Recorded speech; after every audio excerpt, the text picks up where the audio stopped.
Je suis un horrible élitiste. Je pense que le monde complexe de demain ne peut être géré que par des intellectuels. Vous, dans cette salle, vous allez vivre un âge d'or. Et nous devons créer une société inclusive et trouver le moyen d'éviter qu'il y ait un gigantesque gap.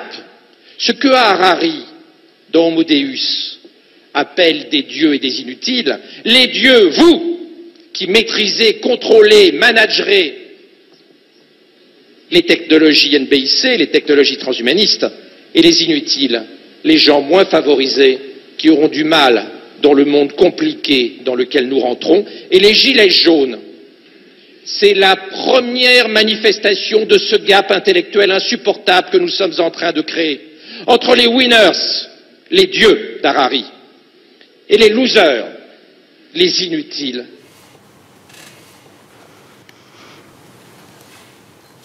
Mais c'est effrayant. Médecin. Médecin. Je pense que Hitler ne disait peut-être pas les choses aussi directement. Les dieux, c'est vous.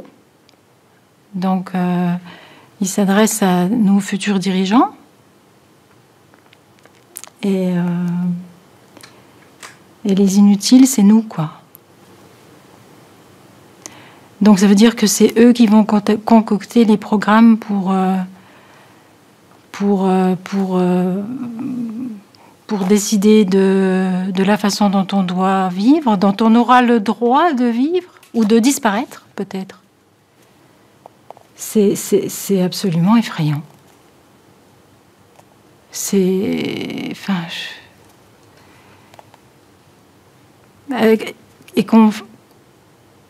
Que ce soit dans le cadre de l'enseignement, à des jeunes filles, des jeunes hommes qui sont déjà tellement confortés dans leur supériorité par notre système éducatif.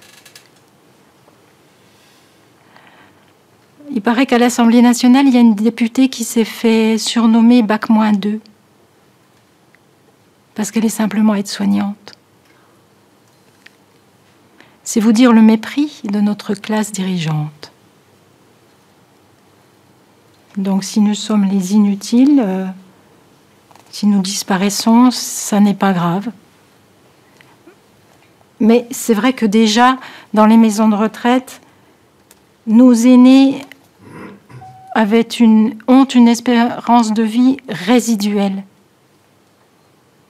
Donc, résiduelle, ça veut dire qu'ils font déjà du rabat. Donc, on peut les faire disparaître dans le silence, porte de chambre fermée. Ouais, ça me donne juste envie de pleurer, je suis désolée, mais c'est épouvantable. Qu'est-ce qu'on a fait à nos aînés? Qu'est-ce qu'on est en train de faire à nos enfants? Quand est-ce que les gens vont ouvrir les yeux et réagir? Quand? Quel prochain décret de loi faudra-t-il pour que les gens puissent protester et empêcher ça? Parce que c'est pas dans 10 ans.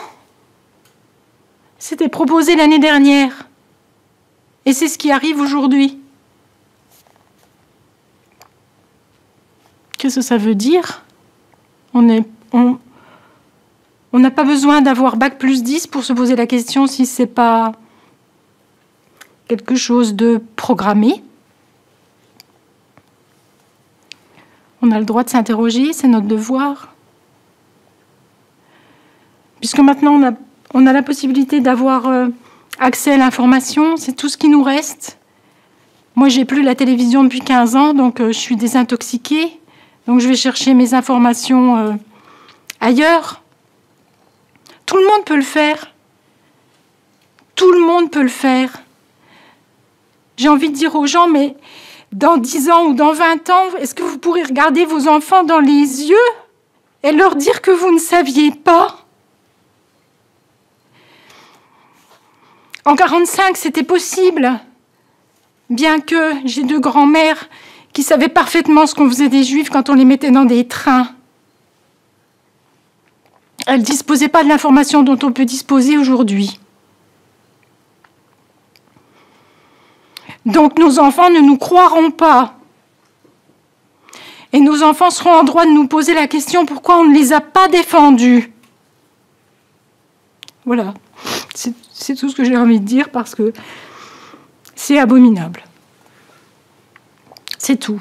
C'est juste abominable. Pardon.